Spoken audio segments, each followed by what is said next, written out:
সাইয়্যিদুল ইস্তিগফার, যত ক্ষমা প্রার্থনার দোয়া আছে এর মধ্যে সবচেয়ে শ্রেষ্ঠ দোয়া এটি। নবী করিম সাল্লাল্লাহু আলাইহি সাল্লাম এই দোয়া শিক্ষা দিয়েছেন আমাদেরকে। এই সাইয়্যিদুল ইস্তিগফার পড়ার পর যদি কারোর মৃত্যু হয়, মওত হয়, তো আল্লাহ রাব্বুল আলামিন তাকে সরাসরি জান্নাত দেন, সমস্ত গুনাহ মাফ করে দেন। আল্লাহুম্মা আনতা রাব্বি, সাইয়্যিদুল ইস্তিগফারের ভাষা দেখেন। আল্লাহুম্মা আনতা রাব্বি, হে আল্লাহ আপনি আমার রব, আপনি আমার মালিক, আপনি আমার পালনকর্তা, আমি আপনার গোলাম। খালাকতানি, আপনি আমাকে সৃষ্টি করেছেন।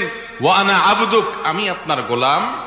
ওয়া আনা আলা আহদিকা ওয়া ওয়া'দিকা মাস্তাতা'ত, আপনি যে আমাকে আপনার রব হিসাবে আমার কাছ থেকে যে স্বীকৃতি নিয়েছেন, আমার কাছ থেকে যে ওয়াদা নিয়েছেন যে আমি আপনার কথা মেনে চলবো, আমি চেষ্টা করেছি, যতটুকু সম্ভব হয়েছে সে অনুযায়ী চলেছি।